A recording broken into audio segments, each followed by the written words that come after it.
Welcome to the Meltzone podcast. This is episode 61. I'm Tom. And I'm Stefan. And on today's episode, we quickly talk about why I haven't uploaded so much the last weeks and why I had been out of order, unfortunately. But also what I did during that time lying on my sofa and discovered some new and interesting YouTube channels like Corridor Crew that does a lot of even 3D printing related projects, but also things like deepfakes, insta nerfs and stuff like that. So really nice, and I was happy that I finally had the time to check them out. On another topic, Tom tried to redeem his Prusameters, so like the reward program that you're currently getting on printables.com for free filament.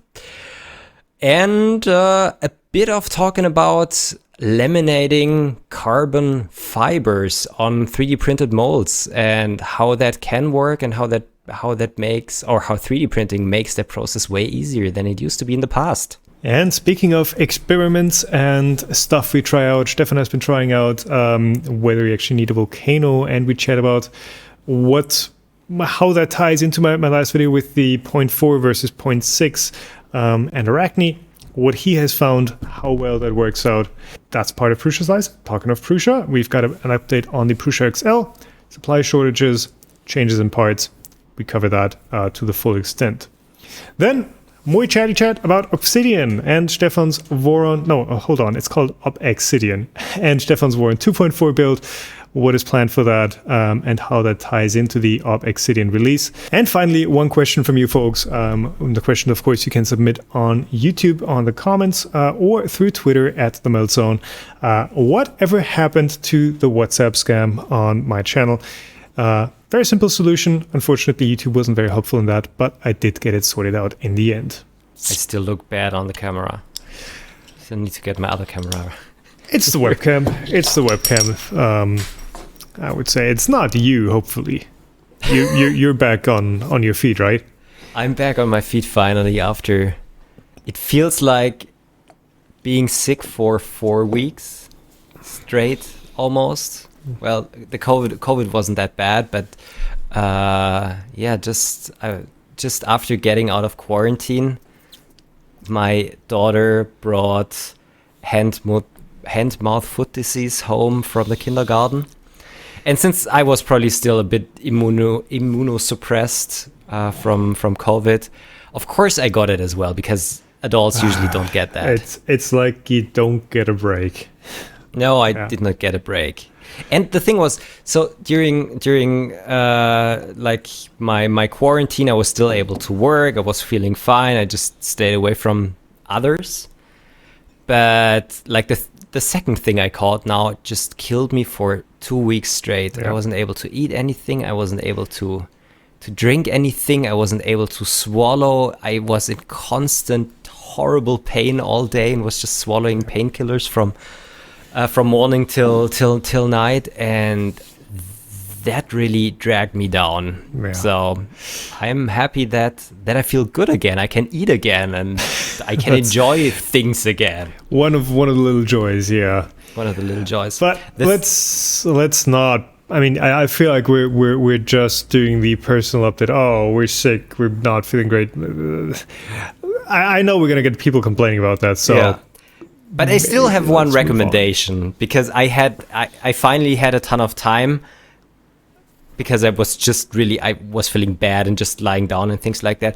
I finally took the time to watch basically all Corridor Crew videos. I know that you are a big fan of them. You don't watch them when they come out? Shame on you. I did not in the past. I did not, because I have rarely watched them. So Corridor Crew, they do a lot of VFX work, and I sometimes found it really interesting, but I never took the time to really dive deep into them. But yeah, since I was on the sofa for basically a week, I watched most of them, and they are really interesting and entertaining. So entertaining, but also educating, because you can really see how visual effects are being done in the background. which is so nice. Yeah, it's not just visual effects. It's also running. What the heck? Power strip just dropped down. It's also running a YouTube channel. It's running a business based on that. It's how does a team work together. It's all those things that we are kind of like scratching at as well. And I find that really good to see, like how can you do that? How should you do that? Of course, the visual effects stuff is interesting as well, but just how do you build that? How do you build a company around that? Yeah. So highly recommend to everyone watching and listening right here. Check out Corridor Crew on YouTube. Yeah, for those really enjoyed it. For those 3 of you who've not watched them yet. Also, a bit of a crossover with the 3D printing community, of course. They do. I mean, anything that is props, all the time involves 3D printing, involves 3D scanning. They've done a lot with Polycam. Which I've done a sponsorship with recently, and that so Ren also is an avid 3D printing enthusiast. He's even following me on Twitter, which I'm kind of proud of. But yeah, runs the 3D printers there, does 3D printing projects like the recent one where he did the Nerf finger. Yeah, the Nerf finger, that was a good one. Isn't like a full 3D printing project, but it just shows like how can you use 3D printing in practice, like without being like, oh, we're forcing 3D printing into this. No, they have a project and they find 3D printing to be the best solution for that. So that I find very enlightening as well. Cool. So yeah, definitely. Back to normal topics. What was the videos I watched yesterday? Stranger Things stuff, and the other one was they do goofy stuff, like lots of deepfake and just experimental stuff recently. So the latest video was on DALL-E 2, generating wonky or what was the term they used? Questionable children toys that shouldn't be children slightly toys. offensive children toys, visualized with DALL-E, where they did audio deepfakes. And of course the facial deepfakes, but the audio deepfakes was the one that impressed me the most because they are so good. We could just have we could have GPT-3, is it right now? Write up a podcast script and have it read out with one of the deepfake audio generators, and we'd be obsolete. We still have the video though, so that kind of proves we're not fake. You could just use two animated bobbleheads or something like that. But I thought about deepfaking my voice because I often screw up my voiceovers in my videos, and I usually just, because I'm lazy, correct them with a video overlay. But having the possibility to do that with a deepfake would be really nice. And I think, is it Audition or Premiere offers a similar feature, or at least I've seen that at some point. I've seen it from one of the Adobe tools. Yeah. But it wasn't built into Audition.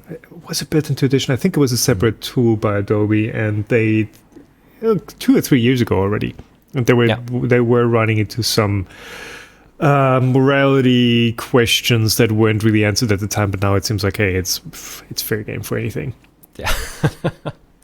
It would be really interesting. So the thing is, my pronunciation during reading is, let's say, unique. And reading my comments sometimes offensive to one or the other. And I thought about how interesting it would be to just use my voice. And I don't know if they're also like deep faking the intonation that I use for a whole video, and see how people would react if it would finally be proper English pronunciation and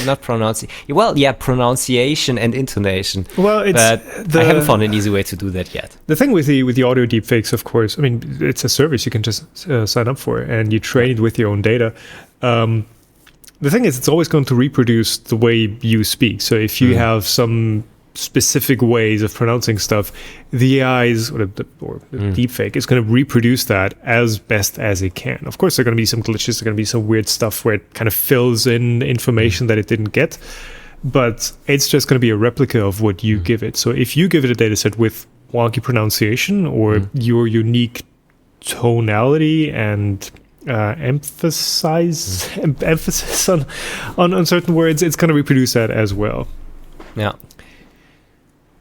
But, well, we would probably both have like the perfect training data because we script our videos and then have the voiceover. So not just for ourselves, but also for malicious purposes. So if you hear a deepfake or if you hear an audio snippet of one of us, be very cautious. Obviously, you can't tell them. So you can't tell them apart, especially if it's like a bit of low quality compression, noise, whatever to it. You have zero chance of actually distinguishing them. Yeah. Have you seen the instant nerf stuff that Ren has also been posting on Twitter? The instant nerf. So, are you familiar with nerf 3D imagery? No. Okay, well, let me fill you in. You've got a questioning look on your face. So 3D scanning, right? We have photogrammetry. That is your typical 3D scanning approach. You take up a camera, you point it at something, you move it around, and then an algorithm will calculate, hey, how does this point shift around as I move the camera? It uses perspective and all of that to create a 3D model. Of course, the other approaches like laser scanning, structured light, we're not going to factor that in. So what photogrammetry has issues with is transparent stuff. So anything that refracts light, so like we can see, for audio listeners, I'm holding up a glass bottle. You can see my fingers kind of refract behind that. And also it is transparent, so you can see the background behind it. Photogrammetry cannot capture that. So it would capture the stickers, and that's it. By the way, not sponsored, but now what Nerf does is it doesn't actually create a 3D model. It creates an understanding of a 3D scene. And you give it the same input data as photogrammetry. You give it a full walk around of your object, and it understands that, hey, if I look at it from this angle, it's going to have this information coming through it. So if you look at the instant nerfs that, again, Ren has been posting, you get extremely believable 3D scenes. 2 points maybe for that. I don't think that can be exported as a 3D model yet, because it is mostly for a visually convincing view of the scene. For example, like what's it called, leaves and grass and fine details like that. They're going to look great in the nerf, but they're still transparent. Like, you're not going to be able to produce it. There's no 3D model with that. There's a 3D understanding of the scene, but there's no geometry behind that. But yeah, it's new approaches to computer vision and understanding like how scenes work, and maybe at some point we can use that to, I don't know, augment photogrammetry data, or actually export real 3D data from that. And I think the really interesting thing, especially for visual artists or for computer games, is that with that additional information, they can also directly calculate all the materials, like the bump maps, the refraction, and everything that's connected to like how a part will render in the end, with such an approach, which is really amazing. Well, I mean, the instant nerfs, or nerfs in general, they don't work on that principle of having geometry and having textures and bump maps and normals, etc. to it. It is an abstract, just like a neural network is in general. It is not an understanding of, hey, A results in B. No, it is like, hey, we have a model that like this kind of the same way. It doesn't have that data internally, but maybe with the... I think what it's going to be really useful for is to generate additional perspectives for other processes. So you just do like a different bottle. It grew. You do one walk around of this thing, and then you can like generate additional perspectives that weren't in your original data set. Yeah. That's really interesting. So, yeah, it's an amazing field, and I often don't know if I should be excited or scared of the possibilities. What are you going to be scared of? It's gonna be there no matter what. So yeah, that's the thing. So we need to live with that. And the thing is, Photoshop has been around for a while. Yeah. Photoshop and VFX have been around for so long, and you can do photorealistic fakes just with a bit more work. It's of course now it's easier, but you could still do them. Yeah. Well, and we talked about that a while ago. So I use a ton of the, how is it called? The automated filling of parts when I do editing of videos. The smart fill or smart fill thing called, yeah. in Photoshop, which helps you to quickly get rid of things in the photo. Or if I have a picture but I want a crop where I don't have any information at a certain point, right. It works so well. And that's all things that help make processes more convenient and faster. Yeah. So actually, one of the things that I've considered using is it a neural network? Using DALL-E 2 for is just to finally be able to use some stock footage, just to generate images that like visualize a concept that I've got in my head and just plop it in the video. The images don't look. I mean, they look great if you have like 3 seconds to look at them, which is perfect for a video. If you stare at them for longer, they become kind of weird. yeah. So you're going to start making out some things that are not quite the way they should be. But for like, there's channels out there who like deliberately leave the Shutterstock or iStock watermarks over photos, just as a joke, or I don't know if they license it or not. But yeah, just using it as that, just have like a visualize ideas, maybe for that, and you're not going to find stock footage or stock video for that. Yeah.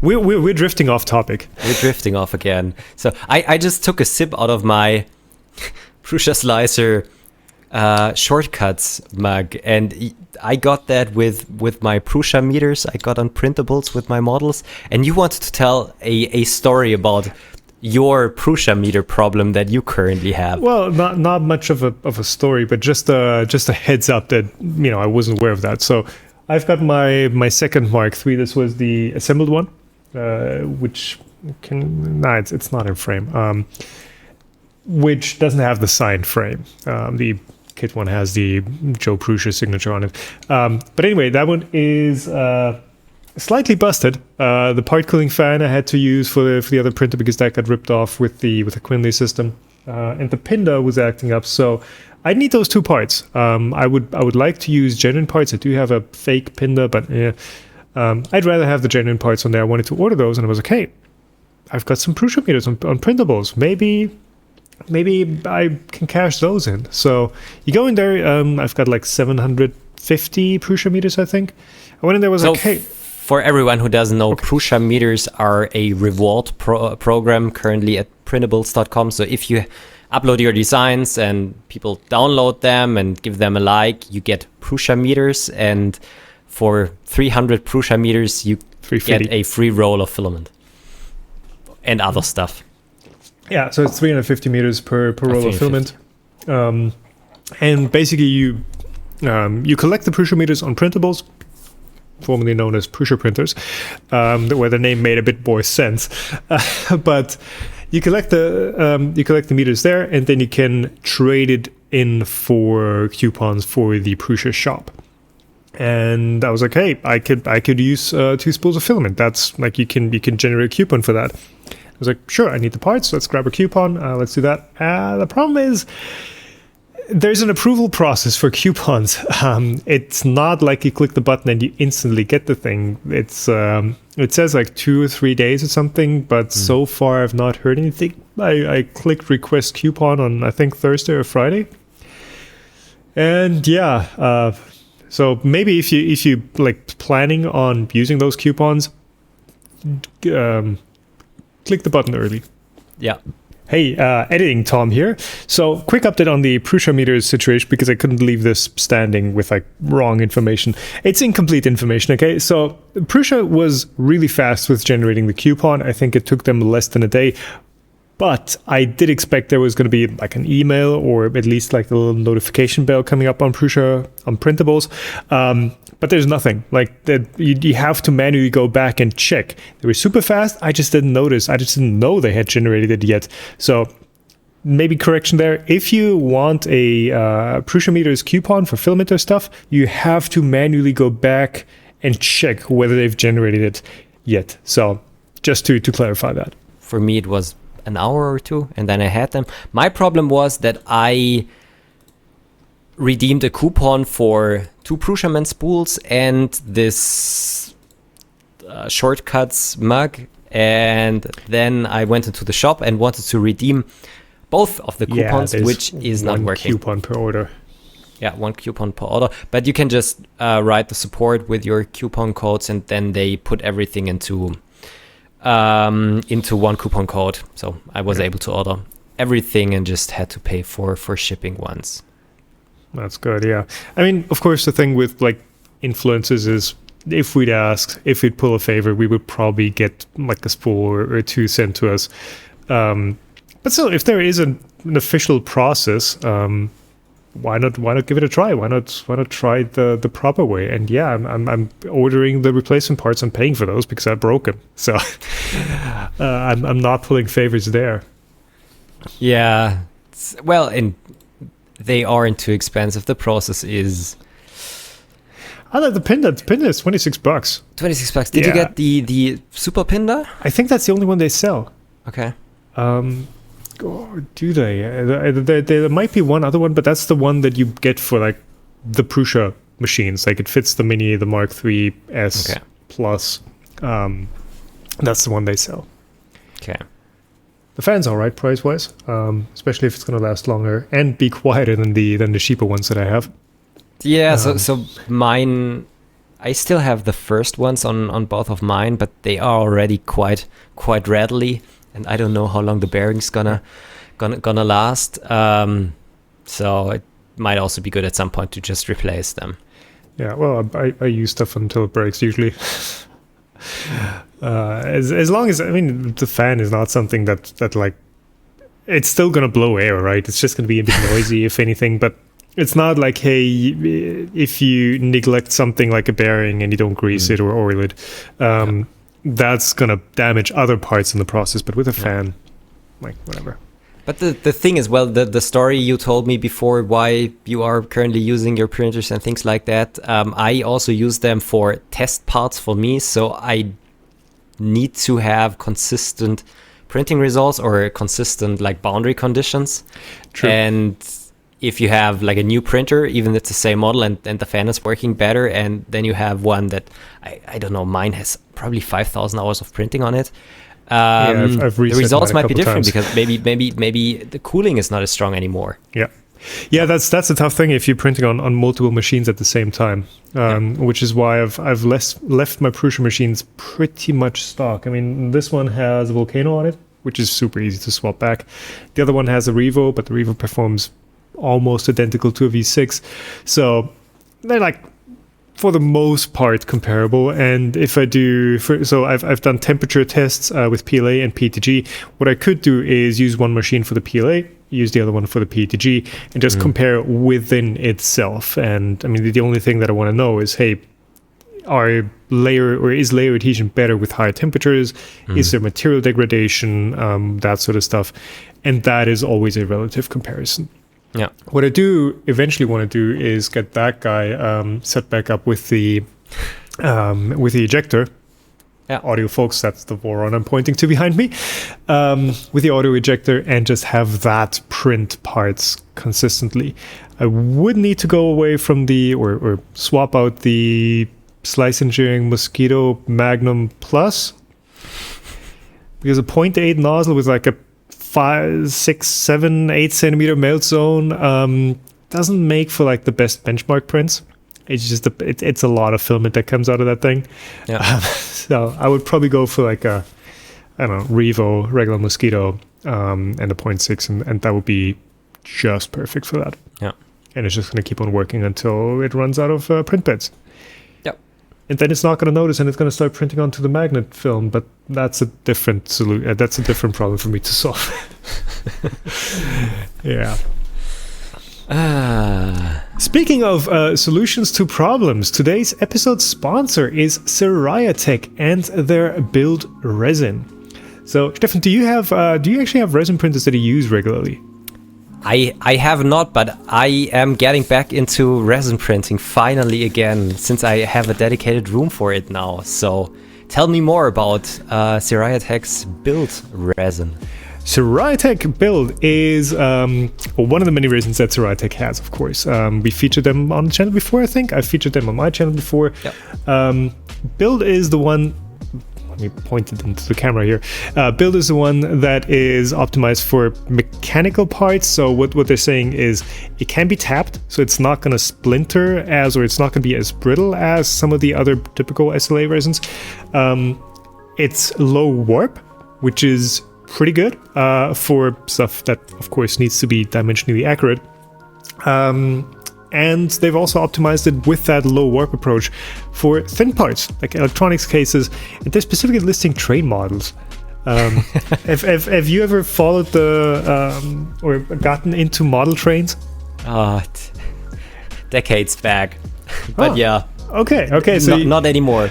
The thing I really like about the Tech's resins is that they are mixable. So if you, for example, have like the build resin or their blue resin, you can, for example, mix it with the tenacious resin to get it more impact resistant and things like that, which is something I think there isn't that much information around, but is something that is really cool. So you can tune the properties of your resin to, well, the application you need it for, and Tech's resins are great for that. Yep. They're usually ones that I grab when I print stuff because I have a ton of it, and I know it works really great on most of the printers. Honestly, like, I've been happy with all the resins. And yeah, the fact that you can choose specific ones for specific jobs is a really good bonus. So yeah, I think that's all we have to say about the Tech build resin and Tech's other resins. Check them out at the link below, and thanks again to Tech for sponsoring this episode. Yes, thank you. And yes, always wear gloves when handling resins, even just the bottles, because they usually have some sort of resin contamination on the outside. Just good practice. These are 10 cents. You throw them away once you're done. Maybe just a quick thing about after that. I thought about building a glove box for all of my resin stuff. What do you mean a glove box? Really a glove box, something like you would also have, if you're, for example, sandblasting, a box where you have the printer on the inside, and you're using those really long and thick gloves that you don't need to swap out all of the time, because essentially, so not a glove box like in a car. I was thinking what would a glove box do for that? No, like a fume hood with gloves to reach into. Exactly. Okay. Is this something you have ever seen or think that would work? Or do you think that just like the sticky resin that you will also get on like the thick gloves will make working with resins at some point uncomfortable anymore, and you have the benefit of using like just disposable ones because they're not sticky when they're new? Yeah, so I've used I've had Uvex gloves for a while, like the ones that go up a bit further on your arm, with the nice padding on the inside, or the velvety material on the inside. They were pretty great. They did break eventually. They did rip. Okay. And as far as I'm aware, they're also not rated for like stuff that sticks to them. Eventually, whatever's in the resins will break through those gloves and accumulate on the inside. So I've gone back to just using disposable gloves. For the price that you pay for them, 10 cents per glove, or even less. I think I got these for like 7 or 8 cents. It's really a no-brainer. You always have clean gloves. The thing is also, once you get stuff on your gloves, So, once you touch a resin print or something, I just take the glove off, put on a new pair because I don't want to spread the resin everywhere. And with like permanent gloves or thicker ones that you keep, you'd always have to wash them down with ethanol, IPA, acetone, whatever dissolves your resin. In a fume hood, if you consider like the entire inside of the fume hood to be contaminated, it will be contaminated eventually. You're going to get resin all over everything in there, including the touchscreens on your printers, the entire hood. All that is eventually going to get covered in resin. It's a good approach for limiting and capturing fumes and smells for sure.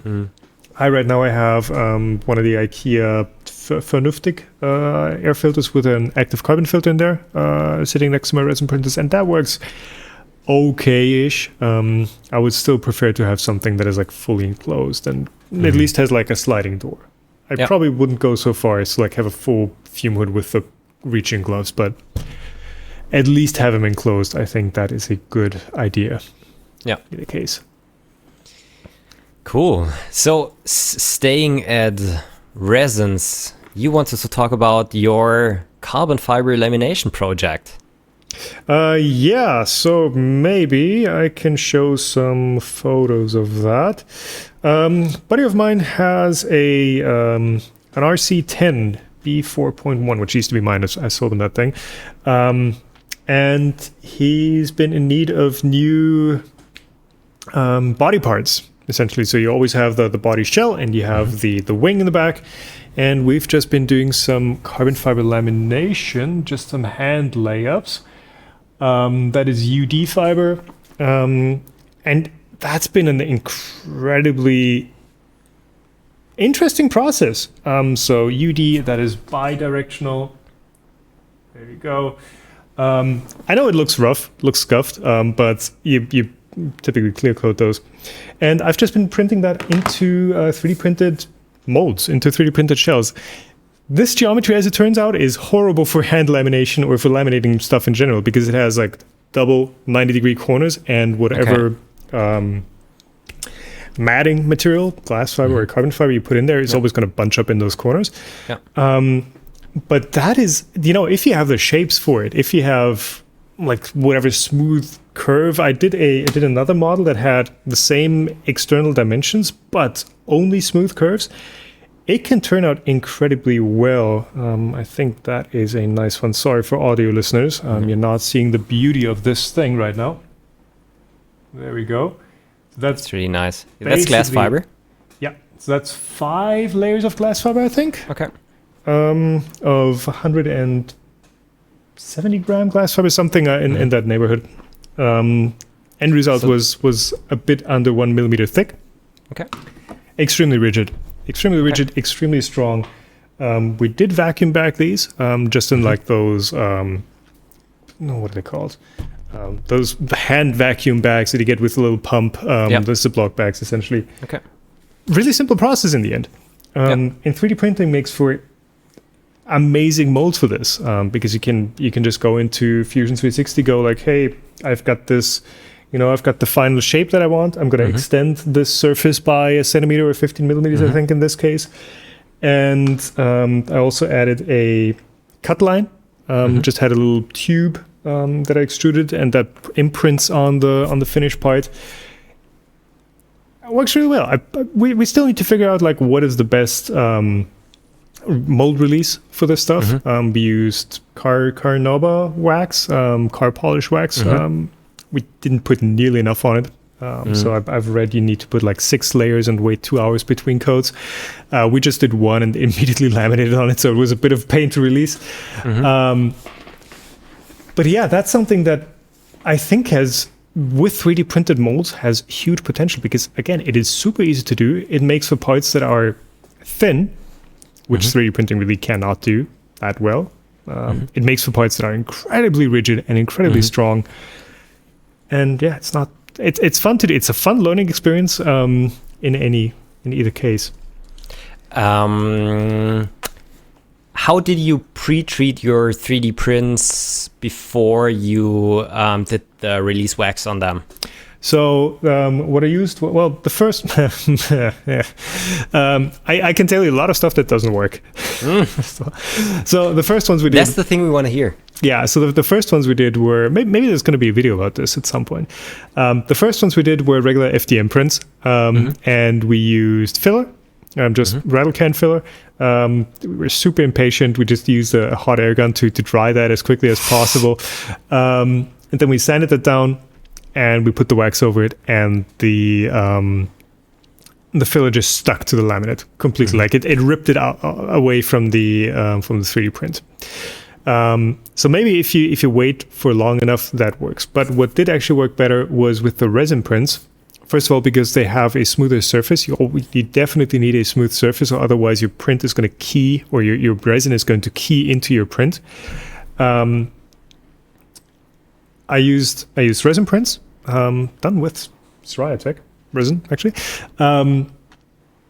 Resin prints, sanded those down with 400, 800, 1200 grit, just until all the layer lines and pixel geometry was gone, and then did 2 coats of rattle can clear coat that I left to dry for 24 hours. That makes for a glass-like surface. Of course, you could also do the thing that's hip on TikTok right now, where you just dip your prints into lacquer. That is also going to work. Whatever gives you a smooth surface is going to work. So there we go. That is the surface that I got after 2 coats of clear coat. So that is basically mirror finish. You can polish it up with a bit of a fine car polish, and then that's the perfect surface for doing your release agent onto. Cool. Yeah. Do you know the Easy Composites YouTube channel? Of course I do. That's where I got my entire knowledge of laminating from. So everyone who don't know them, I think they're a company who are selling carbon fiber accessories, British company. They do carbon fiber accessories, yeah. British company, they also have a EU warehouse. Okay. Yeah. And they do some amazing work also. And I got to know them with also like 3D printed molds and laminating over them. So it's really impressive to see what you can even do in your home shop. And they've only got 25 videos on their channel, which is amazing. They're like the institution of YouTube laminating fiber stuff, but with a handful of videos. Yeah.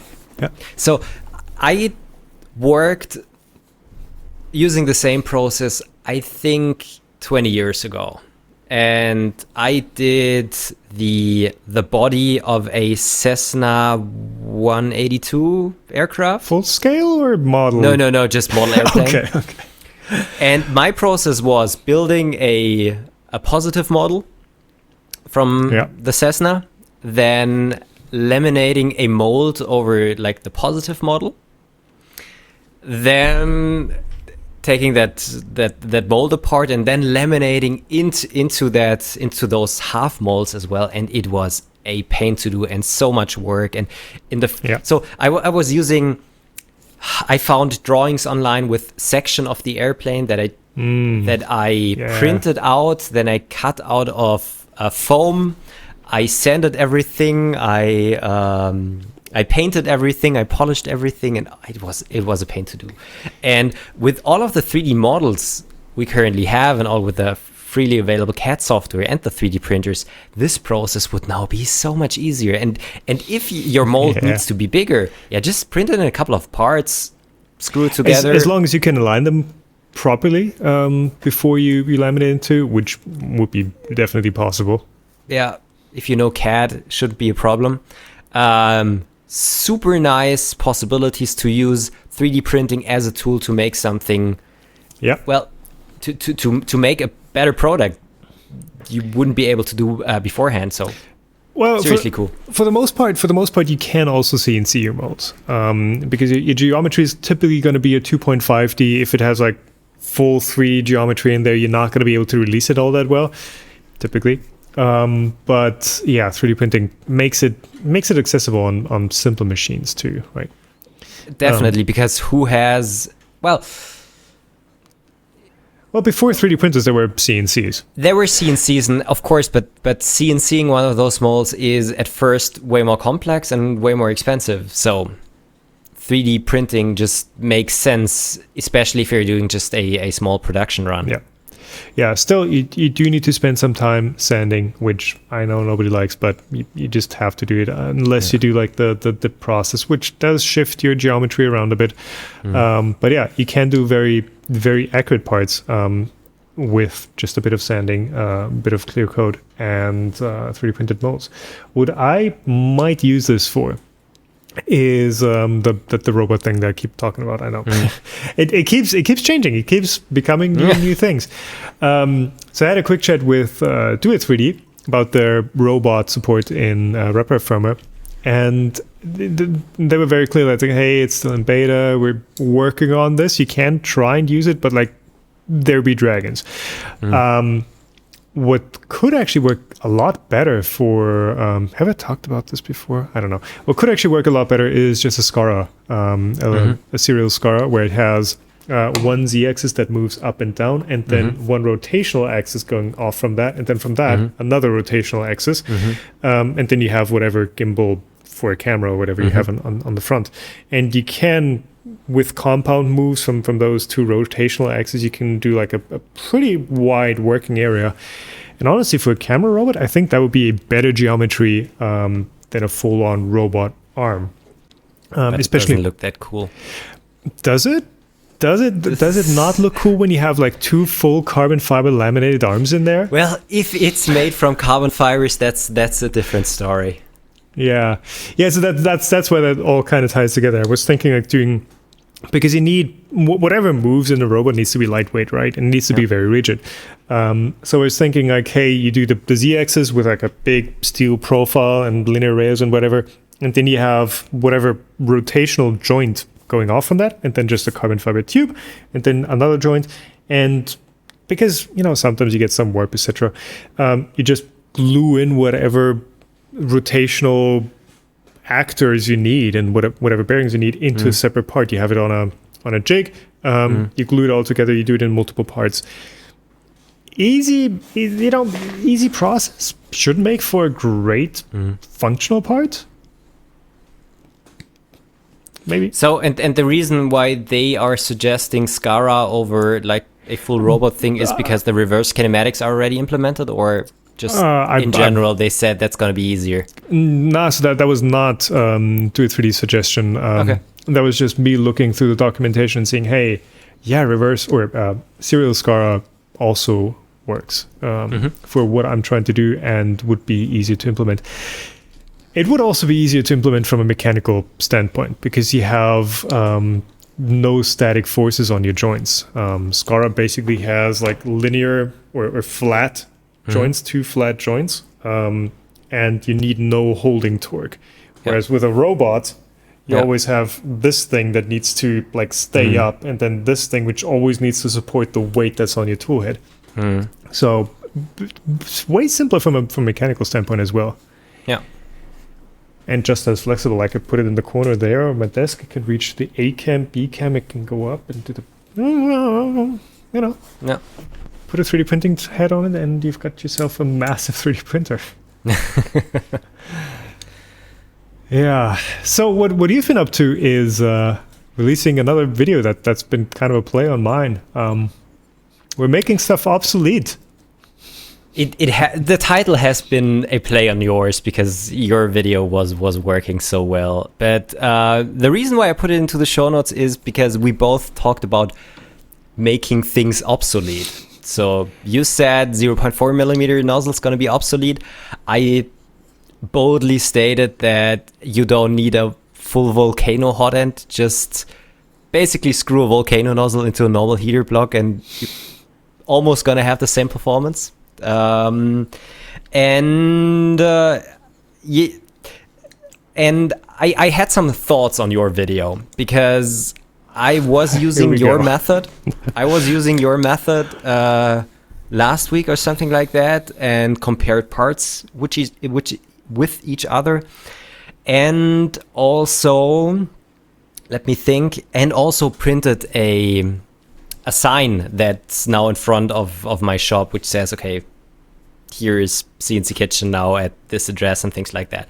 And I used just the Arachne slicer. So the comments are on the Arachne slicer and the 0.6 millimeter nozzle. So for, in general, just mechanical parts, I really see the advantage of the Arachne slicing engine and 0.6 millimeter nozzle, because you can print faster, print more material at the same time, making stronger parts. And you seriously still get almost the same quality as before, which I find really interesting. But before being 0.4 with the previous slicing engine. Yeah. Exactly. The thing that I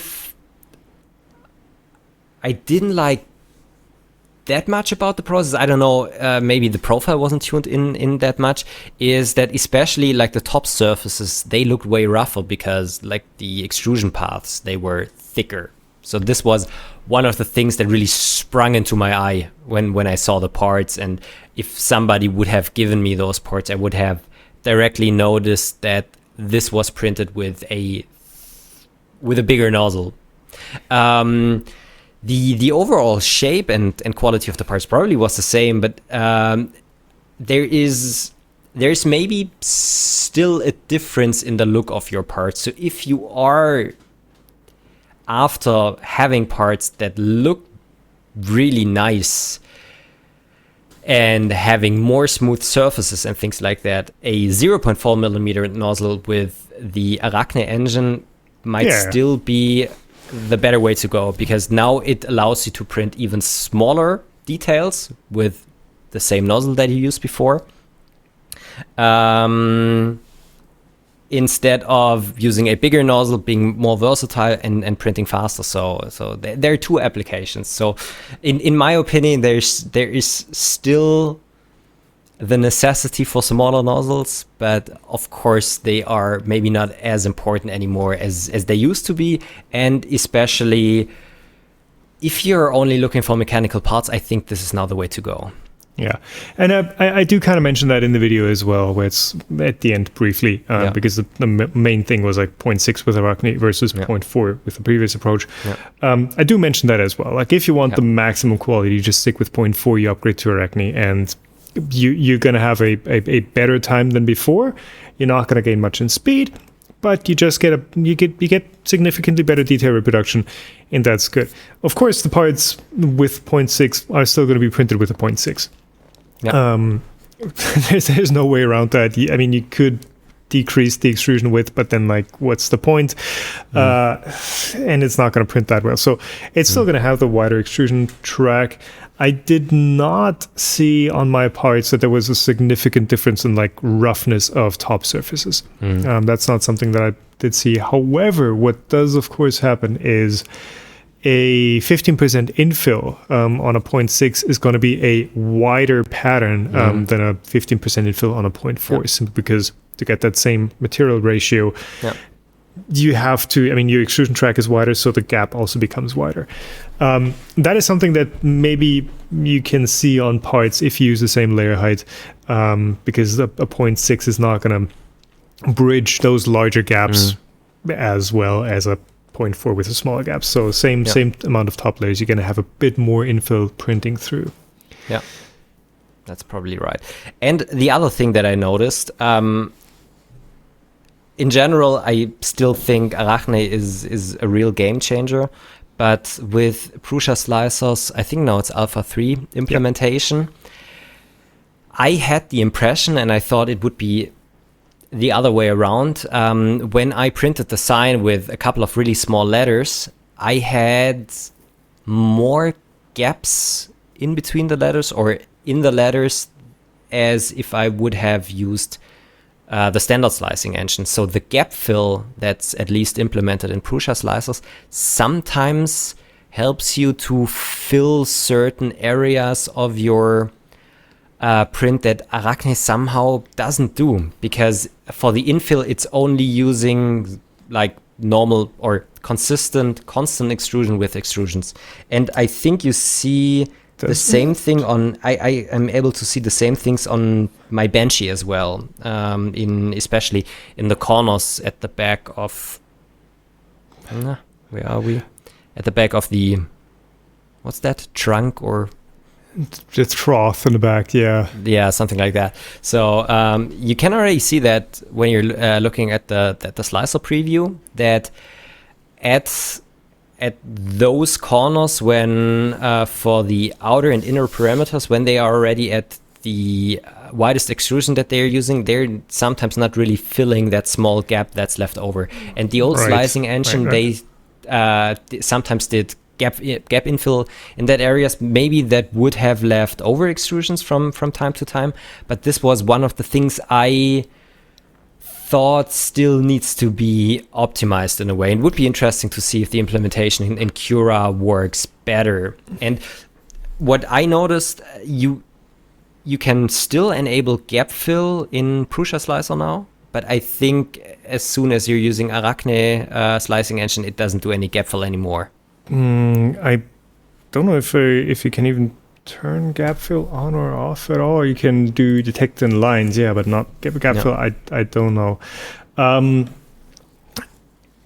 Yeah, so the let me think over with the thin line infill. Yeah, there are still a couple of issues where Arachne does weird stuff. I've definitely noticed that, but at the time I was willing to brush over that because it's Alpha 2. I used Alpha 2 for the entire video, even though Alpha 3 was kind of around the corner.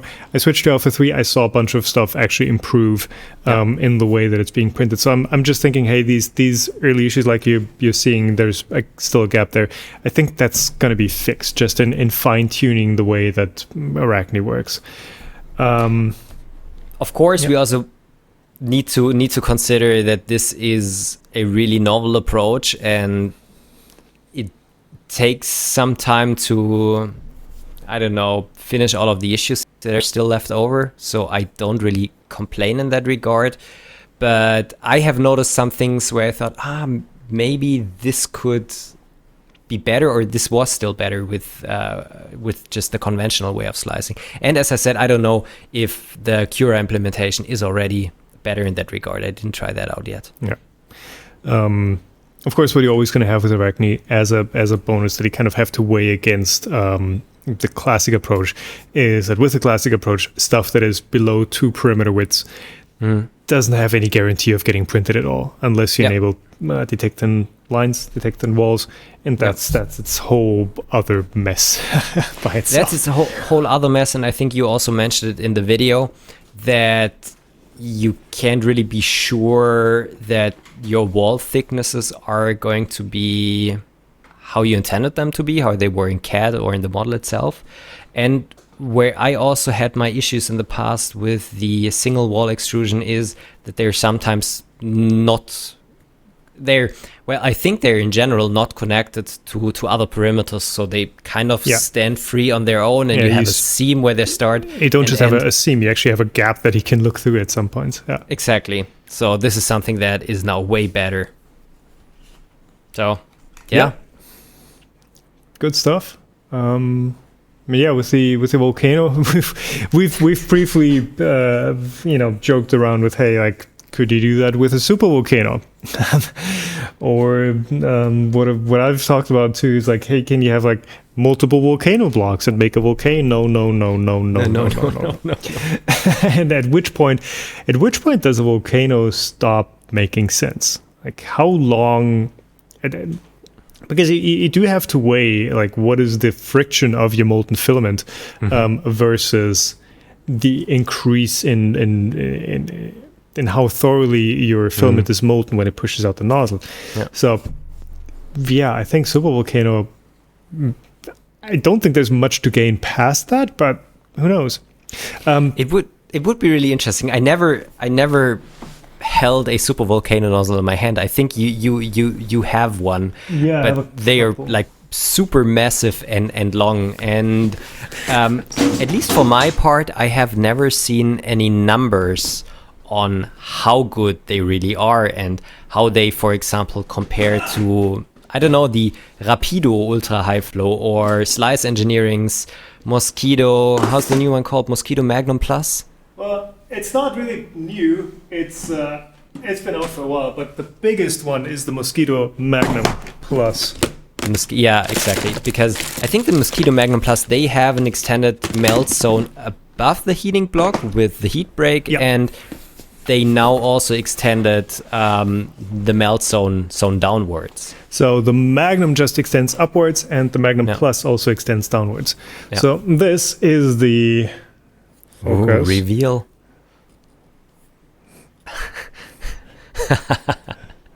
That's the Super Volcano nozzle. It is. Let me put that up to my face for like scale. It's almost my pupil distance. That makes a perfect thumbnail. Time code 5244. Let me just write that down. Yeah.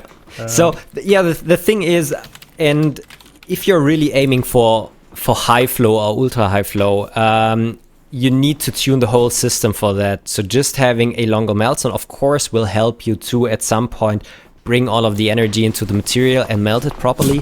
But the frictional losses that you have when the material is still not molten, and the viscous losses that you're having just by the molten material flowing through the nozzle, will create back pressure. And if your feeder is not able to push that filament against that force, you will not be able to extrude any more material. So what I find really interesting, and I'm currently planning to do that, and doing the setup on that, is comparing the extrusion forces of different extruders. So we have a ton of these really small extrusion gears, the Bondtech gears, which has been becoming very common, but with the larger extrusion gears, for example, on the LGX extruder or Prusa's next extruder, they can grip more into the material. Then we have proper printing belt extruder, where you have a longer belt that is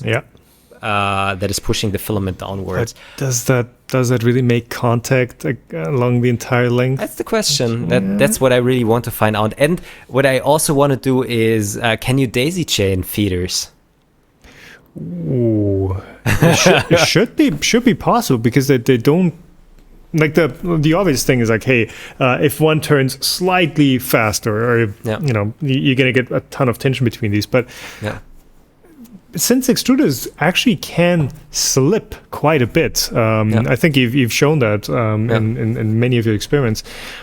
It should be possible. Maybe have the one that's closer to the nozzle run a bit faster, slower. Slower.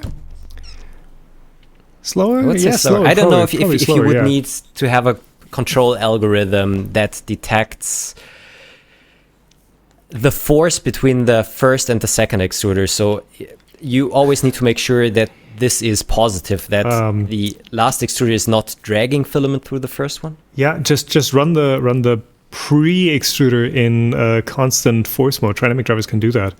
I think Dewey can do that as well, where you switch it from actually holding positions to just applying a constant torque to it. That could be something. Yeah. That could be something, but I think that's a really great idea. But would that, because the thing is, when you're having Haftreibung, when the filament is not slipping, it has the maximum force on the material. But as soon as it starts slipping, the force will go down.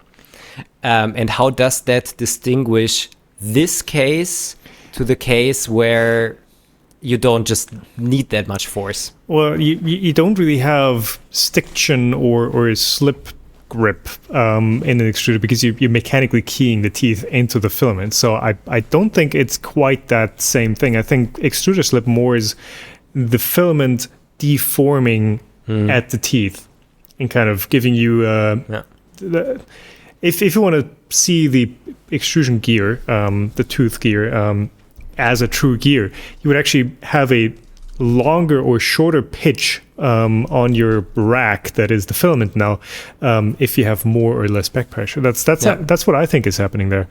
And it's not so much, I mean, if it would slip, you'd see it shear through the filament essentially, right? And when you really have slip in the extruder that way, you're just burning through the filament. You're biting through. You're grinding through it. That's the term.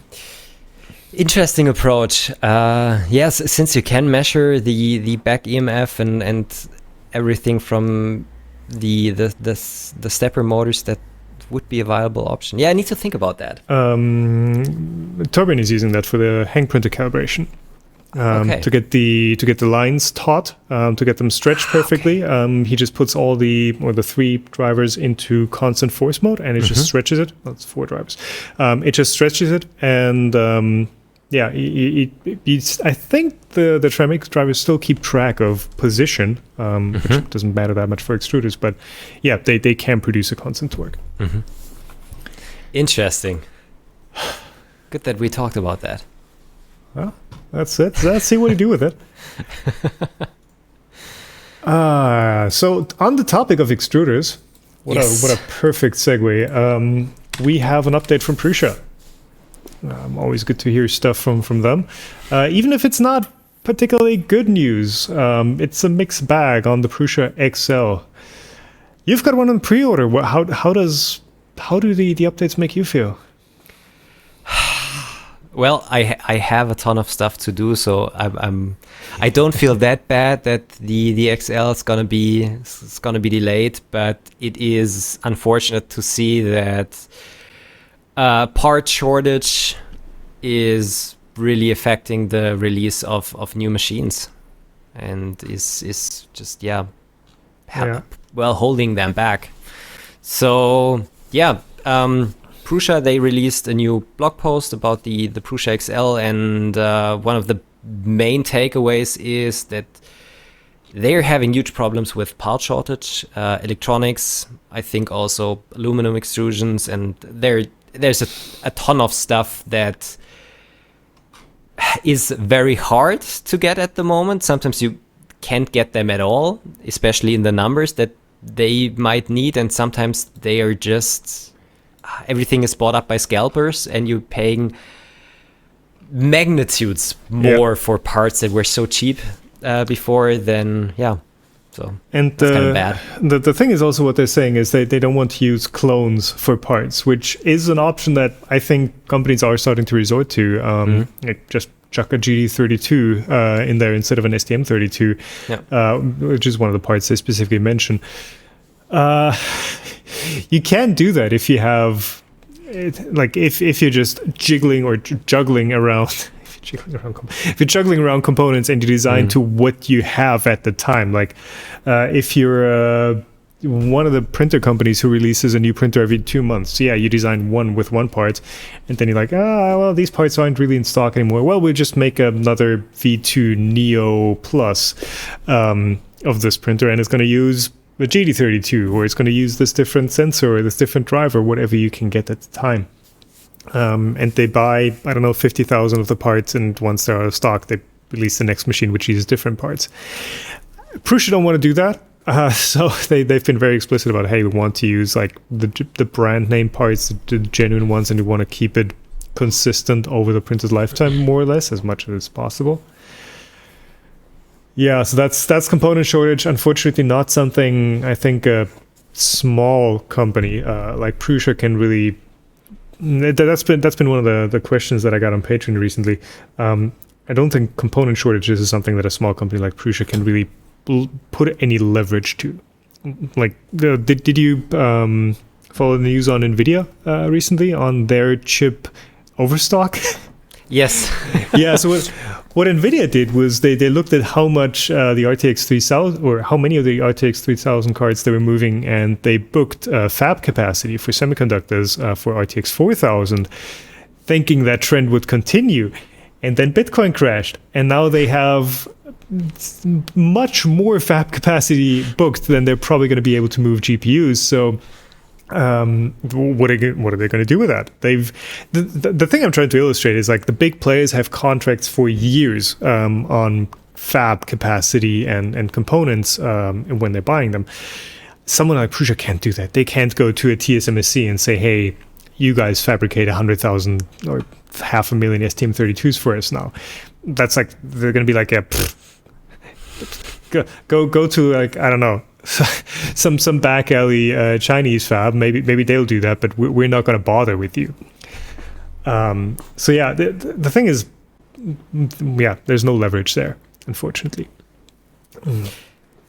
Yeah, it's affecting many, and I still find it kind of a good move that they're not trying to get it out with any component that they can get hold of, because I think that would produce way more problems than like not delivering the machine, because they're not tested that much. They don't know how the longevity is and things like that. So we'll see. Yeah, I think the blog post currently says that they're planning to ship the first units in December, but in the current situation, it's probably going to take them half a year to fulfill the pre-orders.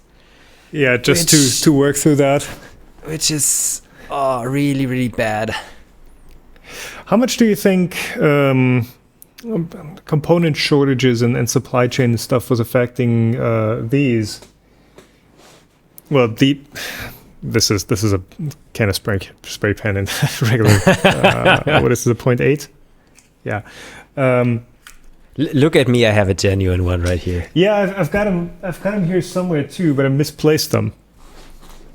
Yeah, so it's just a bit yellowish on the thread.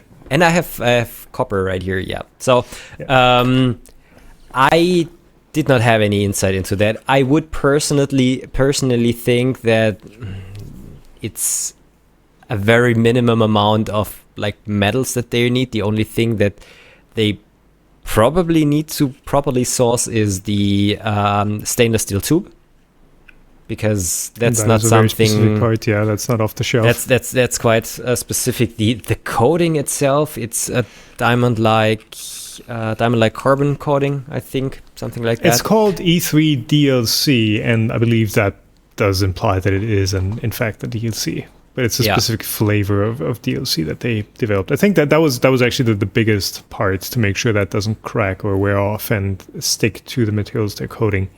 Yeah. So this is also, I guess, one of a standard process you can get at big coating companies like Balsos or Oerlikon, or how they're called. So I would not have thought that sourcing would be a problem for these parts, and especially since they are producing them in the UK, I guess. I don't know where they're making or where they're fabricating stuff right now, but yeah, that's been the goal for E3D, to produce stuff more locally than they did in the past. So, can you tell us more on the availability and problems with the availability of the ObXidian nozzles? First of all, this just like a really serious question? What do you mean? If I know if sourcing problems or part shortage affected. Yeah, no, I don't have any more insights there either. I don't know if the release date has been made public yet. I don't think so. All we know is like an approximate date. Yeah. Yeah, that's that. Maybe one note. I'm going to be pronouncing this ObXidian because obvious reasons. It's an uppercase X. Uppercase letters are always pronounced individually, so it is ObXidian. Pimp my nozzle for sure. Yeah. Yeah. So my plans for ObXidian is I'll be destroying them. At least the 0.4 one, because I don't care for the 0.4. They also sent me a 0.6 in wise foresight. So I'll test how tough they really are. I don't know. You'll probably test how well they print. But I'm just taking that for granted. I'm saying, hey, if E3D released something that's been 2 years in the making, essentially, it's probably gonna perform pretty good in the terms of like its core function of extruding filament. And I'm gonna look at the thing that is different from what we've had so far. What are your plans? At first, taking nice macro shots of the nozzles. That's actually something I wanted to do yesterday, but I was so, I don't know, burned out from last week that I did not have the time to do it. So at first, pretty pictures, because they do look a bit different than other nozzles. And then, of course, print tests. I'm thinking about, I have a ton of different carbon fiber materials right here, and just use the ObXidian to compare different carbon fiber filaments, how they print, and how the like the material property is going to be in the end. But that would maybe require to finish my Voron build at some point. Yeah, I mean, my Voron is still like not really finished. It doesn't have the panels on it, but it prints. It doesn't have a serial number, but it prints. So yeah. So, well, my build, I really wanted to finish the Voron after Merv, but then came COVID isolation, so I wasn't in the office, and then came hand-mouth-foot disease, so I didn't want to work at that point. It is more work than I thought. So Jason from LDO, I think he said it's going to be like around 40 hours of work to assemble one. Mechanically, I'm almost finished with it, but now I need to do all of the wiring and everything. Which one are you building? The 2.4 300 millimeters. Okay, so from LDO. Same one I have. I have the cheap kit. You've got the proper one. Unfortunately, I think the real back advantage of my machine is that it has all of the wiring pre-done, because you, I think, still did all of the wiring yourself, all of the crimping. No. So I had the kit did include I think like a 500 meter roll of silicone wire, 0.5 millimeter silicone wire, which I have used in various projects, but I did not use on the printer. I did have 2 different wiring kits. Yeah, I had one that I think I ordered, and I've got another one that I got sent specifically made for the printer. And yeah, it's all linked in the live stream series. I don't remember who exactly it was from, but it was your a pre-made. But your kits didn't include a wiring kit. Correct. The kits, the wiring kits were completely separate. Yeah. I think, still have to crimp like 1 or 2 connectors specifically for Duet, because Duet uses the larger, what are they called, HC connectors. But yeah, that's just not something I find enjoyable. So even though wiring kit is $120, I think that is $120 well spent. Yeah. And this is one of the things. So I really want to make a video on the Voron 2.4 build and just say like, building a Voron 2.4 in 2022, because like previously, even when we built our Voron, so I did it beginning of last year, there weren't many kits around, and the Voron guys even did not really suggest to buy a kit and rather source proper parts yourself.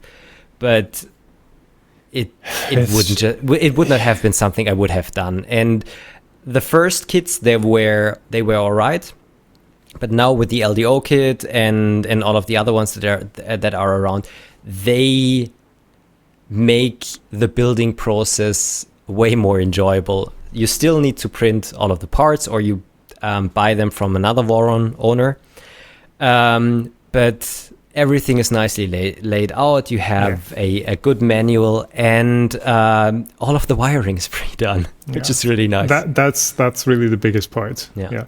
It's still not as straightforward as building a Prusa, to be honest. But the Prusa manuals are overkill, in my opinion. They are dumbed down that even the most stupid monkey could build one. Yeah, they're too detailed, which is why I skip over significant parts, and then I miss the parts that are actually important. So that's maybe a bit too much. The Voron manuals, I mean, it's the official manuals from the Voron team.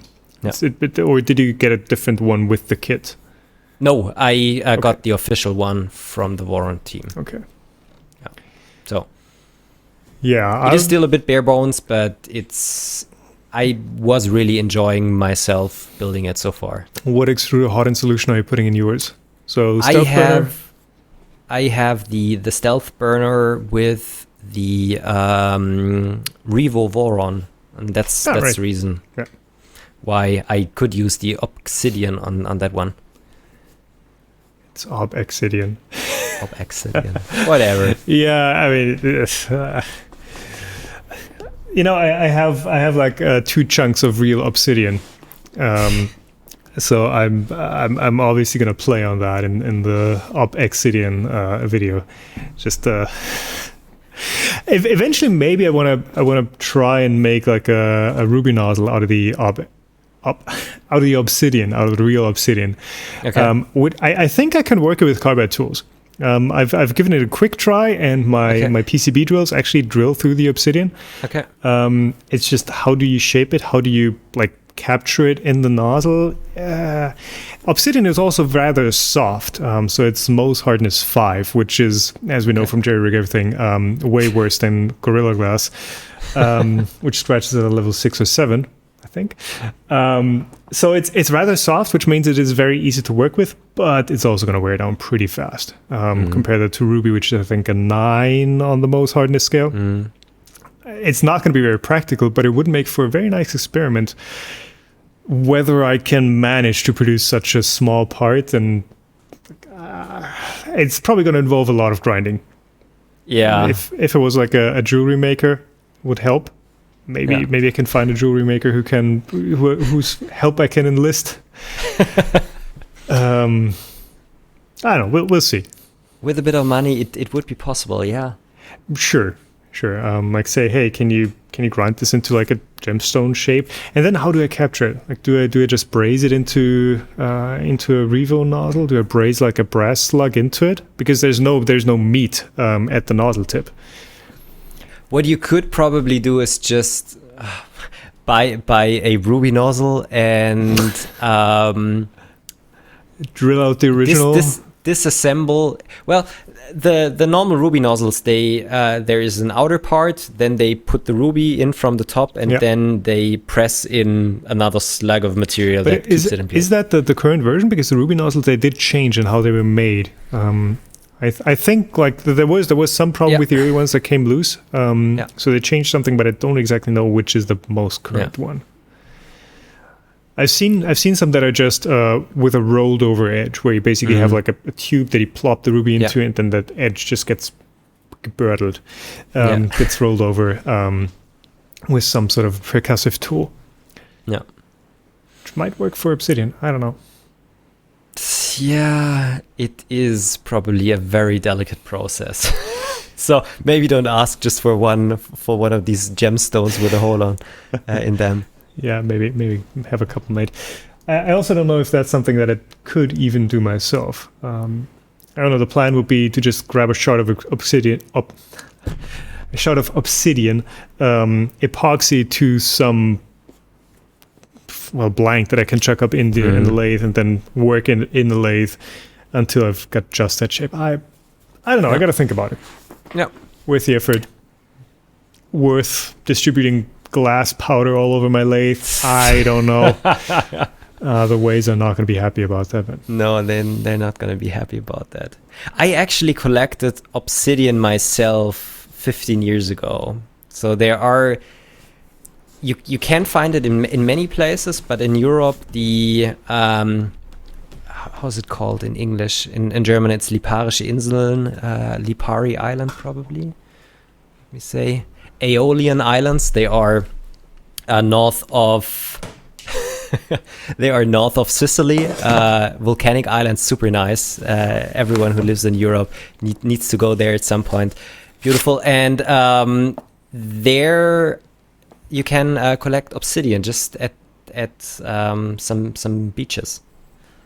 Nice, which is really nice when you see it the first time. Yeah, this stuff has like really sharp shards with it because it is glass. So like these chunks are like little knife bits or arrowhead bits, maybe. So you can very easily cut yourself on these. How much did you pay for that junk? For that junk or for that? For that junk. So it's 2 pieces.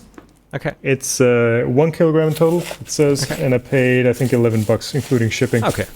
But there was a little paper price tag in there as well, which said like $3.95 for the kilogram. So, I mean, obsidian is not like a rare mineral or anything. It's like you're saying, you can just collect it at the beach, essentially. Yeah. I just wanted to have some nice parts that I could show in the video. Even it is a rather nice glass mineral rock. I don't know what it's classified as. Wikipedia says volcanic a glass. naturally occurring volcanic glass. Yeah. So it's glass. Whatever. Yeah. Let's answer one comment. Yes. One final one, and this is maybe just a PSA for everyone who has been watching our videos. We both have been victims of that. Bill Todd is asking, Tom, did you get to the bottom of the WhatsApp user that was using your photo in a Prusa giveaway scam?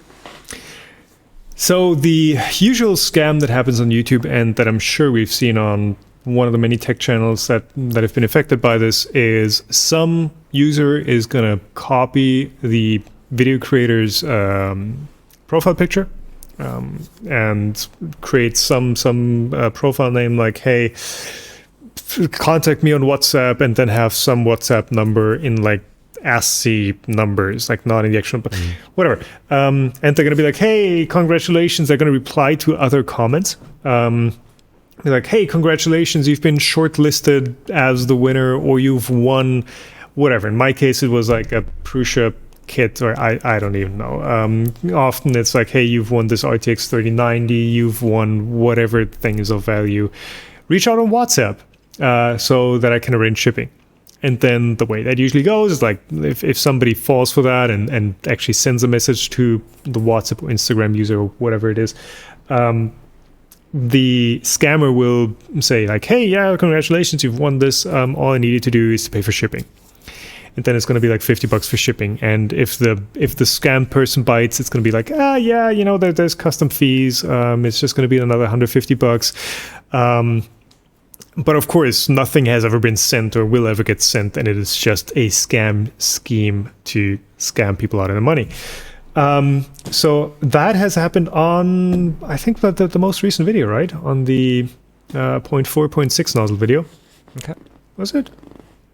Yeah, that featured a Prusa. Makes sense. And it was, I think, within seconds, because they don't post the comments through the actual YouTube interface. They use the YouTube API, which for some reason allows you to leave comments. Great addition, YouTube. They posted, I think, over 100 comments or 100 comment replies within a second. Okay. The cool thing about YouTube is now, if we go in through YouTube Studio and we go to the standard YouTube Studio comment view, which like accumulates all the comments from all the videos, it doesn't show replies. It only shows new comments to your videos. It does not show when somebody added a new reply to a thread. So to me, they were completely invisible unless I actually went to the video and scrolled through the comments and looked at this, or if I searched specifically for this comment. Now, strike number 2 on YouTube is you can you can hide the user's comments, but that only affects future comments. It doesn't affect the comments they've already made or the scam posts they've already made. So what I would have to do is to go through the entire list of over 100 comments, go like, this one, click, delete, confirm I want to delete, move on to the next one. That would have taken me like 2 hours to complete. Completely, well, not quite, but. And then the next time it happens, I can't do anything about it again. So thankfully, a lot of people suggested the tool from Theo Joe, which Linus from the well-known channel Linus Tech Tips has also made a video about and recommended. And that tool also connects to the YouTube API. Very useful API, but also, you know, not so useful at times. Source and cause of all problems. And it goes through and it scans for repeating comments. It scans for trigger words. It scans for users that have been blacklisted by other YouTubers. And it just gives you a list of comments and it says, hey, this looks suspicious. Do you want me to ban the user and delete all the comments? And you just say yes, and it deletes them. It's a thing of less than 5 minutes. So that solved that for me. And honestly, it found a couple other spam comments as well that I went ahead and deleted as well. So I'm just thinking about just running that tool every couple weeks or something and just giving the channel a good cleanup. But yeah, fantastic tool. Good on Theo Joe for publishing that. What did you do when you were manually? Oh God! So for me, they did it on the Bamboo Lab video. They said, "Yeah, congratulations, you won a free Bamboo Lab," and I got a ton of emails and I think even Twitter messages of others asking me, "Hey, is that legitimate?" So people even started replying to them. I hope nobody fell for the scam, but yeah, at that point I did it manually, and what I also did and YouTube started doing is did you activate the increased strictness? I did, yeah. That helped, at least for my last video.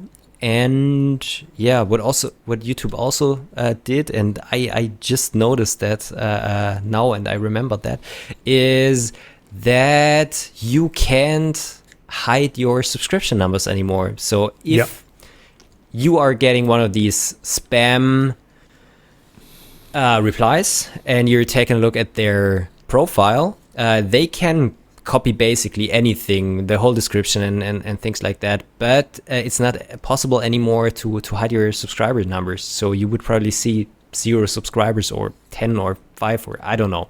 Yeah. Which can help identifying malicious commenters, which is really interesting. I mean, to be honest, if you end up looking at somebody's subscriber numbers to help identify whether they're a scammer or not, if you do that, I don't think you would have fallen for the thing in the first place. So it is very obvious that it's a scam. Just from the hey, it's not even the same YouTube profile that's posting this versus the original video creator. It should be very, very obvious. And the thing with scams and scam emails and schemes in any other way is always like, yeah, it's not going to work for 99% of the people that get reached out to or get sent a scam message. But the 1% that bite, you have an automated system. You post these comments or spam emails, scam emails. You post hundreds of thousands of those. And even if 1% bite, that is still a couple thousand people who are going to send them 20, 50, $100. And that does add up. The thing is, with the current set of tools, I don't think you can do anything at the source. Like, you're not going to get their WhatsApp numbers revoked. That's just such a huge pain to even report anything to WhatsApp if that's possible. Yeah. And for some reason, YouTube is not able to figure out how to filter that. I don't know how well the increased strictness works at this point. But I'm just disappointed in YouTube that an independent YouTuber can come up with a tool that does that exact job perfectly with almost no false positives, definitely less false positives than the standard weak YouTube comment filter catches, and just whip that up and provide it for free. And YouTube, part of Alphabet, the largest tech company on the planet, can't figure it out. That's what really strikes me as confusing. Yeah, with all of their AI that they're having,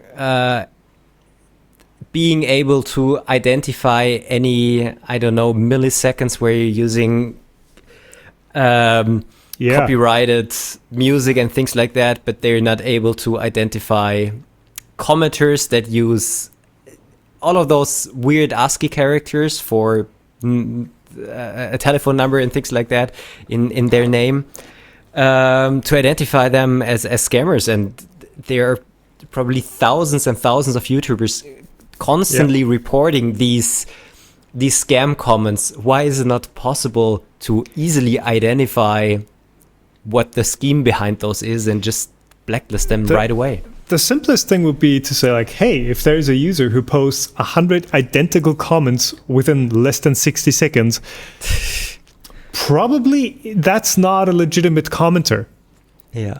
So, yeah. Whatever. I got it taken care of. I hope nobody of you listening, watching fell for that.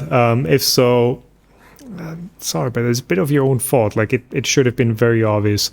Just be careful on the internet. Don't believe everything that the internet tells you, as always.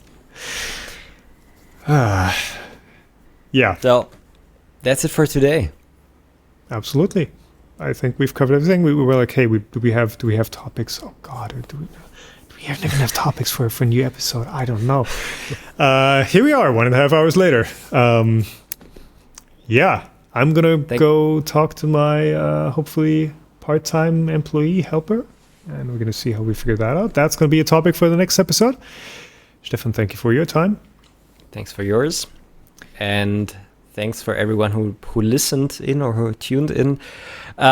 Check out our video sponsor if you want to support us. There are links to our patrons down in the description. And subscribe on YouTube and wherever you can listen to podcasts. And see you and hear you in the next one.